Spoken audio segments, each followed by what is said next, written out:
안면 우열이 있고 또 눈꺼풀 결막에서 일혈점이 다수 나타나고 있고 다른 사람의 손에 의해서 목눌림이 사망할 때까지 지속적으로 이루어져서 발생한 경부압박 질환, 우리가 흔히 액살 이렇게 표현하거든요.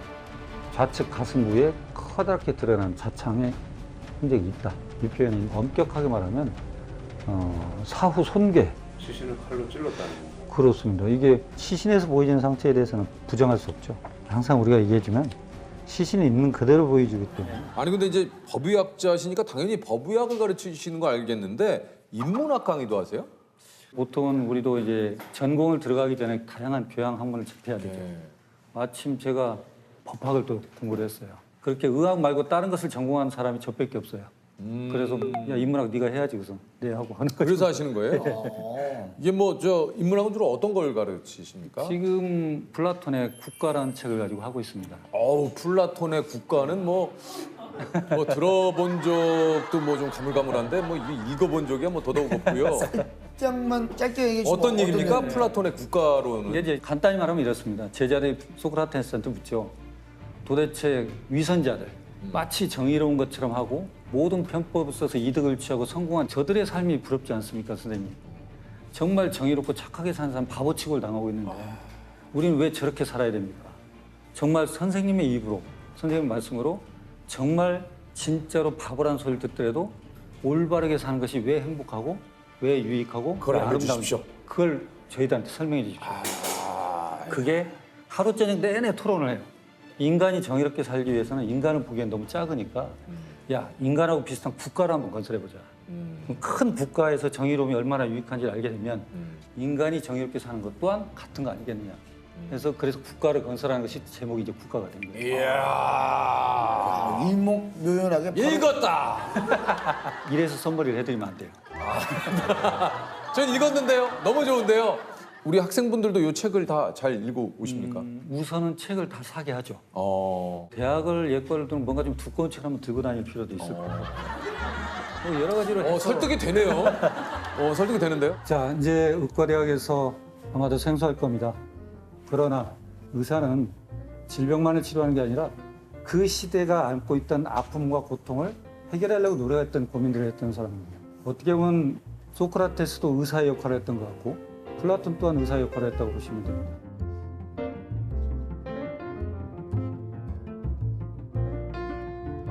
아니 이게 저 우리나라 의과대학들 중에 법의학은 전공으로 이렇게 하시는 데는 몇 군데나 있습니까? 우선 아쉽게도 제가 알기로는 43개 의과대학 중에 10개 정도 됩니다. 아니 법의학자분들끼리도 단톡방이 있다 그래요? 예, 있죠. 지금 제가 오늘 보니까 56명이 단톡방인데 지금 이 안에 거의 국내에 계신 모든 분들이 나와 있네요. 거기서도 교수님들 이모티콘 많이 쓰십니까?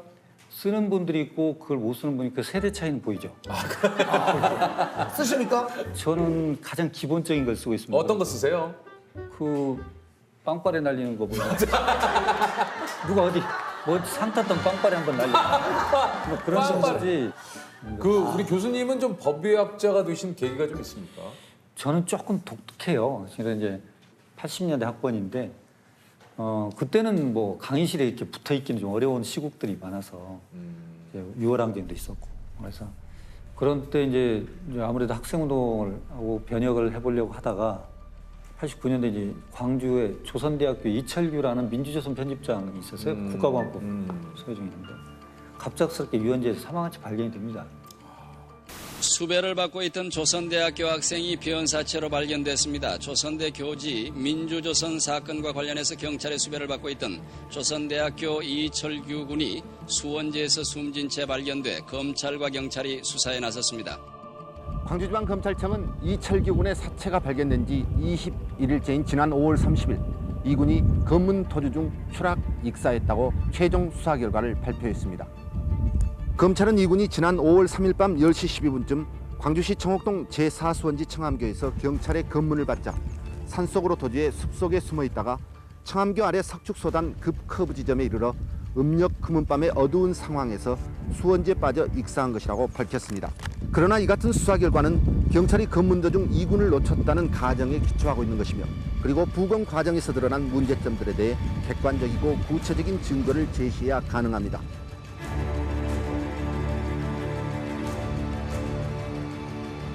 익사라고 납득시킬 만한 근거가 없어요. 고도의 부패로 인해서 사인은 불명임을 하고 먼저 전제를 하고 비록 부패가 진행됐지만 여러 장기에서 플랑크톤이 검출돼서 생전에 입수했을 가능성은 나도 인정된다. 아마 그 죽음을 제가 그때 경험하지 못했다면 의과대학을 졸업하지 않았을 수도 있어요. 실은 정말 뭐 망치로 맞은 것 같았어요. 이 길 가야겠다, 이렇게 가야겠다. 앞으로도 많은 의문사가 있을 테고 많은 죽음들이 있을 텐데 꼭 그런 학생운동이 아니더라도 우리 죽음에 대해서는 왜 접근하지 못할까? 다 살아있는 사람들의 건강을 더 증진시키고 생명을 연장하는 건 좋은데 죽음에 있어서 건강성 지표는 누가 챙길 것인가 싶어서 그러게 이제 그때 결심하고 지금까지 하고 있으니까 저는 행복한 사람이죠. 꼭 하고 싶었던 일이고 누가 잘하는 일이라고 행복한 사람이죠. 그럼 지금은 직업에 대한 만족도가 굉장히 높죠. 저는 제가 행복한 표정과 뭔가 잘 사는 표정을 했을 때 법의학이 정말 재밌나 이런 생각을 한다니까. 아니 저는 진짜 아니 실제 이렇게 법의학 수업을 하게 되면 실제 사건을 접할 일이 굉장히 또 많을 것 같아요. 그렇죠. 그렇게 이제 뭐 사례 보면서 자기들이 눈이 열렸을 때 굉장히 재밌어하죠. 근데 그게 거의 별똥별 수준으로 싹 사라집니다. 그 사람을 잡으려고 하는 순간에 찰나의 순간에 왜 그러죠? 야, 이거 왔구나. 근데 이제 그걸 놓치죠. 그래서 제가 톰 소어의 작전을 씁니다. 어떻게 씁니까? 톰 소어가 이제 이모한테 페널티를 먹었잖아요. 페인트 칠하라고. 예, 못하니. 맞아요. 지나가는 친구가 야 뭐야 했더니 너 벌 받는구나. 아니야 이게 얼마나 재밌는 건데. 넌 함부로 못해. 나 좀 하면 안 돼. 안 돼. 이거 나만 해야 돼. 막 자꾸 하니까 장난감 갖다 줘. 뭐 하면서 이제 그 페인트 장사를 칠을 하죠, 장사를. 네. 그러니까 네가 법의학을 한다고 해서 저는 넘어가지 않죠. 그럼요. 저는 관심이 없는 척하죠. 어. 학생들한테. 너 정도는 안 돼, 법의학이. 그 정도 관심은 수태 매년 있었어. 찾아온다고 아유 의대 졸업하고 또 찾아온다면 인턴 마치고 또 찾아오면 전문의 좀 따고 그렇게 예의 부리도 전문의 따고 나면 또 떠나버리고 없어요. 그때는 나도 스그레스가 되니까 계속 자신감이 생겨가지고 제 이제 바로 밑으로 그 법의학 교수가 한 분 더 계세요. 아우. 그분도 이제 제자 노상재 교수님이라고 계시는데요. 저처럼 돌연변이 혼자 커갖고 온 학생이에요. 어느 날 찾아온 거예요. 3년 차 때 꼭 하고 싶다고 그래서 손을 잡았죠. 잘 왔다. 그리고 정말 부자나 또는 뭐 화려한 자리는 아니더라도 행복한 인생 같이 살 수 있다 우리. 같이 공유하면서 외롭지 않고. 그리고 우리는 행복한 일만 남아 있다. 우리는 행복한 일만 남았다. 이게 지금 뭐 막 이렇게 인기 있는 과들을 하잖아요. 그러면 그 과는 언젠가는 떨어지는 일밖에 없어요. 예. 근데 법의학은 더 낮을 데가 없어요. 그러니까 언젠가 올라가겠죠. 이게 제 생애 때가 아닐 수 있어요. 그러나 가능성 면에서는 그게 확실하죠. 그렇죠. 그러니까 일만의 가능성이 있다는 게 근데 실은 노상재 교수 앞에 3명 정도가 법의학을 하겠다고 했다가 있었어요. 안 했어요. 선배들이 누가 한다고 그러니까 본인이 감히 얘기를 못 꺼내고 있었던 거예요. 저는 그 숲에 가려서 못 봤던 보석이죠. 이들이 싹 사라지고 나니까 보석이 혼자 남았던 거예요. 야, 표현이 좋으시다. 아니, 그분을 위한 찬사는 뭐든지 해야 되죠. 이게 이제 학생들을 지금 가르치고 계신데 그 외에도 이제 부검도 조금 하십니까? 그렇죠. 지금은 이제 우리가 전라북 도내에 발생한 일반 사건은 저희 전북대학교가 하고 있죠. 그러니까 특히 억울하게 돌아가신 고인의 마지막 희망이 또 어떻게 보면 이제 부검이 될 수도 있는데 이게 이제 교수님이 쓰신 부검 감정서가 이 진실을 밝히는 또 이제 단초가 된 적이 좀 있으실 것 같아요. 그러니까 이제 저희가 보통 보면 부검이 참 어렵죠. 이런 표현을 하거든요. 네. 시신을 보는 것 때문에. 근데 저희는 부검 자체의 행위가 어려운 게 아니고 그게 끝나고 감정서를 쓰는 작업이 참 어렵습니다. 근데 그게 이제 법정으로 가야 되기 때문에. 근데 감정서를 쓰다 보면 이분이 왔던 사건에 해당되지 않는 손상들이 있을 때가 있어요. 예를 들자면 어느 유원지에서 프린스 차량이 유원지로 굴러서 내려갔죠. 근데 그 안에 운전자가 사망한 채 발견이 돼요. 그런데 이분이 사망하려면 탑승자니까 차량 내부 구조하고 어떤 충돌이 있어야 사망할 수 있잖아요. 그러지 않습니까? 그렇죠. 근데 이분의 머리나 이런 쪽에 독특한 모양들이 있어요. 동심원 배열인데. 근데 그것은 차량 구조물의 그 형상을 만들어낼 수 있는 구조물이 없어요. 도대체 이 손상은 어떻게 발생할 수 있느냐. 도저히 해결할 방법이 없어서 감정서 뒷면에 썼어요. 그러고 한 십몇 년이 지나서 어떤 남편 살인 사건에 관련된 하다가 그 여인을 조사하다 보니까 전 남편이 죽은 사건이 있었던 거예요. 그 아래서 PD가 찾아왔는데 이 모양을 내가 해석을 못하고 있었다. 제 감정서가 그게 있어서 잠깐 나갔어요, PD가. 그리고 한 30분쯤 있다 뭘 들고 와요. 이거 아닙니까? 그런 게 뭐예요? 마늘 찌는 공이죠. 예. 그 몽둥이가 생긴 거 있죠. 아 예. 그걸 들고 왔는데 그 모양인 거예요. 그렇게 해서 한번 찾은 적도 있고. 아 이거. 내연남과 공모해 전 남편을 살해하고 교통사고로 위장한 전 부인이 경찰에 붙잡혔습니다. 15년인 공소시효를 불과 25일 앞두고 사건의 전모가 드러났습니다.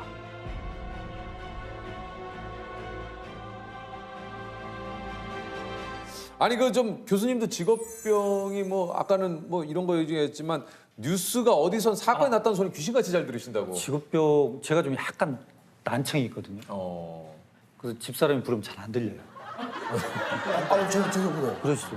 근데 저희도 이상하게 사고, 살인, 사망 이런 단어에 굉장히 익숙해요. 예민하시구나. 그러니까 어딜 가다가 뉴스에 그게 좀 그냥 반사적으로 보고 제가 용산역을 자주 이용하거든요.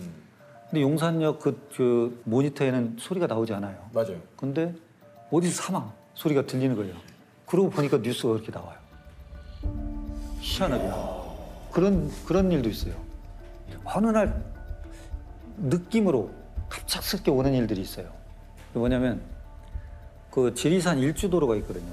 옛날 90년대 때 누군가가 잠깐 소변이 물어서 이제 차를 받쳐놓고 소변을 보는데 저 밑에 유기된 시신이 하고 있었던 거예요. 그래서 이제 그게 이제 저희한테 부검을 오게 됐죠. 도대체 이 사람이 어디에 있었냐? 누굴까? 누굴까 있어? 그래서 치과 기록을 그 일대 남원, 뭐 임실, 순창 다 경찰들이 찾으러 다닐 텐데, 근데 그 형사가 갑작스럽게 테이블 있죠? 거기에 보면 옛날에 저 행방불명된 미아 찾기, 우표코기를 한 50명 정도 이렇게 놓는 게 있었어요. 예. 옛날에. 그날 지쳐서 딱 앉았는데 그 많은 숫자 중에 한 애가 보이는 거예요. 갑작스럽게. 88 올림픽 때 찍었던 이 태극기 이거 하는 그 사진이 눈에 띈 거예요. 근데 우리가 실종자를 찾으려면 맨 마지막에 찍었던 사진을 제출해 줘야 돼요. 가장 가까운 시간. 가장 마지막에 찍었던. 그럼 나이를 보니까 24살 되는데 8살 때 사진이 제출된 것이 보이는 거예요. 그 사진이. 자기는 이 애 같은 거야. 그래 올라오면. 직감적으로요? 네, 그래 올라와요. 그 엄마를 만나고 아버지는 별거 중. 아버지가 이 애를 데리고 있는 걸로 돼 있었는데 아버지가 이제 실종신고를 내고 아버지가 그럼 왜 사진을 그걸 냈느냐 대답을 않고 말을 안 해요. 그래서 엄마가 협조해줘서 유전자 분석을 하니까 그 친구가 맞아요. 그러니까 어떤 때는 대신 빙의하듯이 이렇게 얘기하는 것도 있고 아니 그럼 그분은 어떻게 되신 거예요? 실종되시고 어디 다른 데 수용되시다가 아버지에 의해서 이루어진 사건이에요. 그게 아버지가 이제 데리고 있다가 그렇게 하고 이제 그것다 지리산에다가 이렇게 한 거죠. 근데 이런 사건도 있었어요. 광주 국과수에 있는데 뭐 경기도 경찰서에서 부검 의뢰가 오는 거예요. 봤더니 1년 전에 사망한 사람을 광주 시립묘지에 매장을 해놓은 시신이 있는데 묘를 파서 부검을 해야 된다는 거예요. 근데 사건은 뭐냐면 어떤 남자가 경찰에 와서 신고를 했어요. 자기 고향 후배하고 자기 부인하고 공모에 자기를 죽이려고 하는 것 같다. 그래서 경찰이 이렇게 뒤져보니까 둘이 내연 관계인 건 맞아요. 근데 그 둘을 따로 죄수의 딜레마 게임 있죠. 분리해가지고 죄수의 딜레마 게임. 서로 자백하는 것이 가장 유리하거든요. 그래야 선처를 받으니까. 뭐 그렇게 해서 결국은 이 여성분 입에서 뭐가 나오냐면 저 남자는 더 나쁜 놈이다. 1년 전에 자기 와이프를 죽이고 보험금을 탄 놈이다. 그 1년 전에 사망한 부인이 이제 광주에 묻혀 있는 거죠. 그래서 이제 부검을 하러 가요. 그분은 어떤 거냐면 남편은 조수석에 탔고 돌아가신 부인은 운전을 했어요. 근데 웅벽 옆에를 들이받고 부인은 머리를 다치고 남편은 다리를 다쳐가지고 입원해 있는데 남편이 갑자기 부인이 머리에 피를 흘리고 있는데 이분을 데리고 응급실로 내려오는 거예요. 입원이 중이었는데. 그래서 이제 응급실 의자가 보니까 이 두피가 찢어져 있고 피 나고 갑자기 뇌출혈이 심해져서 사망을 했어요. 그러니까 원인이가 교통사고로 돼가지고 이제 보험을 탔던 거예요. 그래서 부검을 하는 거죠, 이제. 근데 묘에서 파서 수위 벗기고 뭔데 실압파라는 건 부패나 육탈이 되지 않고 습한 환경이 있으면 마치 밀랍처럼 돼 있어요. 그러니까 그 형태를 그대로 유지해요. 근데 딱 처음에 보니까 두피 두정부, 머리 꼭지 부위가 꼬매져 있어요. 근데 뭐냐면 자기가 이 부인을 세면대에다가 휠체어 태워서 스위스라고 데려다 놓고 자기 잠깐 옷가지를 갔는데 와서 보니까 쓰러져 있더라는 거예요. 그래서 데리고 내다녔다는 거죠. 딱 보니까 두 정부면 휠체어에 있는 사람이 쓰러지면 어디를 다쳐야 되겠어요? 머리를 다친다. 뭐 뒤, 옆, 이마. 근데 여기는 안 돼요. 그렇죠. 이건 다이빙을 해야 되거든. 그렇죠. 그렇겠죠. 부위가 안 맞는데 그리고 다시 이제 조심스럽게 보니까 두개골에 구멍이 나 있어요. 두개골에. 이번 당시 엑스레이를 보면 아무 두개골 골절이 없어요. 근데 그러고 응급실을 내려왔을 때는 보면 두개골에 구멍이 나 있고 그래서 이제 이게 도대체 어떻게 이럴 수 있느냐 일주일 사이에 범죄 심리학이라는 게 있습니다. 경험하지 못한 거짓말은 못해요. 그 얘기는 뭐냐면 우리가 외계인을 만난 적이 없잖아요. 그러니까 외계인을 만들어내려면 어떻게 하냐면 인간을 괴상망측하게 틀어야 돼. 눈은 한 100개 있더라도 입이 바늘구멍만 해도 입은 있어야 될 것 같고 이걸 틀지 전혀 안 만나본 걸 만들어낼 수는 없어요. 네. 그죠? 근데 거기 조서를 이렇게 읽어보면 내가 부인을 데려다가 세면대한테 데려다 놓고 가서 화장 가서 수건을 가지고 내렸는데 쿵 하는 소리와 함께 여보 살려줘 소리가 들려서 가서 보니 부인이 쓰러져 있더라. 그게 범죄 심리학으로 안 맞아요. 왜 안 맞죠? 왜냐하면 쿵 하고 쓰러졌을 때 어떤 상태가 돼요, 뇌가. 그 정도면 사실 얘기를 한다는 게 말이 안 맞죠. 그런 상태에서 말을 할 수 있는 사람이 없어요. 그게 뭐냐면 이게 먼저야. 그러니까. 이게 먼저 오고 그다음에 여기 생겨야 돼요. 아 살려주세요. 그 소리를 먼저 들어야 돼, 내가. 네. 그걸 경험을 바꾼 거죠. 그러니까 부인이 살려달라고 애원한 거예요. 아무도 없는 그 세면대에 데려서 쇠파이프로 내리치고 진술은 이렇게 바꿨죠. 그렇게 된 그런 것도 있고. 야, 그 진술서만 봐도 그 안에 뭔가 네, 그 좀 부검 감정서를 쓰기 힘들 때도 좀 있으시다고 그래요. 그렇죠. 왜냐하면 이제 어떻게 보면 어린애들을 할 때는 참 가슴이 아프시죠. 아프죠. 힘들죠. 왜냐하면 이 사람의 운명의 끈이 얼마까지인지는 모르죠, 우리가. 그러나 참, 그것이 이보다는 길었을 거라는 생각을 하니까 그런 부분이 좀 안타깝고 며칠째 학교를 안 나오는 애가 있었어요. 그러니까 담임선생이 신고를 했고 밖에 신문이나 우유가 쌓여 있고 그래서 경찰이 시정자한테 따고 들어갔죠. 그러니까 복도 쪽에 있는 방에는 초등학교 5학년 애가 목 졸려 살해당해서 가지런히 침대에 누워 있고 안방은 햇볕이 들어오는 때 이불을 걷어보니까 칼로 찔려서 살해당한 엄마가 부패된 채로 있고 화장실을 보니까 아버지가 이제 목을 맸어요. 현장 사진을 찍고 뭐 이렇게 하는데 갑자기 그 누워있는 5학년 위에 본 벽에 그 당시 동시 경연대 같은 거 해가지고 상 타면 판넬로 이렇게 했었잖아요, 옛날에. 거기 이 애가 가을이 되면 나무는 너무나 이쁘다는 거예요. 형형색색 아름다운 옷들을 입고 있으니까. 그런데 내가 더 이뻐, 아니야 내가 더 이뻐 이렇게 서로 다투다 보니까 그 아름다운 옷들이 떨어진다는 거예요. 낙엽이. 낙엽이 시인이가. 그래서 야, 이런 시인이. 근데 이게 저도 무지하다는 것이 언제 알게 됐냐면 정신과 선배가 그 얘기를 해요, 저한테. 그건 그런 시가 아니라는 거예요. 아니에요. 그 애는 SOS를 보내고 있었다는 거예요. 왜냐하면 겉으로는 평온해 보이지만 지금 우리는 내부적으로 갈등이 많습니다, 우리 집은. 엄마 아빠가 싸우고 이것이 뭐. 자기는 우리 시가 이렇게 그렇게 써지는 거예요, 시가. 그래서 이게 참 우리는 얼마만큼을 더 노력하고 더 생각을 해야 될까. 이게 나 지금 조금 전에 소름이 돋았네요. 그런 거예요. 그래서 저도 그냥 얘기하신 대로 이게 참 시적으로 그렇죠, 너무 그렇죠. 네. 멋지게 표현을 했다. 단풍이 그냥 떨어지는 것을 서로 아름다움을 다투다가 이게 네 잘못이네, 내 잘못이네. 그래서 더 안타깝다라고 생각을 했는데 이 안에 있는 또 심리학적으로는 그렇게 된다는 거죠. 뭔가 이렇게 저희들이 그냥 무심코 지나가지 말고 이런 그 주변에 있는 그 어떤 사인, 남모르는 이런 그 속에 숨어 있는 것들을 뭔가 한번 생각을 해봐야 될 것 같긴 해요. 이게 또 어떻게 보면 뭐 삶이 정상 같지만 저는 죽음을 너무 보니까 살아있는 게 비정상인 거예요. 왜 우리가 살 수 있을까? 그 많은 사고와 그 많은 힘든, 그 많은 어려운 것들이 있고 그 많은 위험들이 깔려 있는데 어떻게 우리는 살 수 있을까? 살아 있을까? 내가 오늘 KTX 타고 오는데 KTX가 부딪히지 않고 도착한다는 것이 그런 것들을 보면 삶이 오히려 신기한 거 아닌가요, 우리가? 야.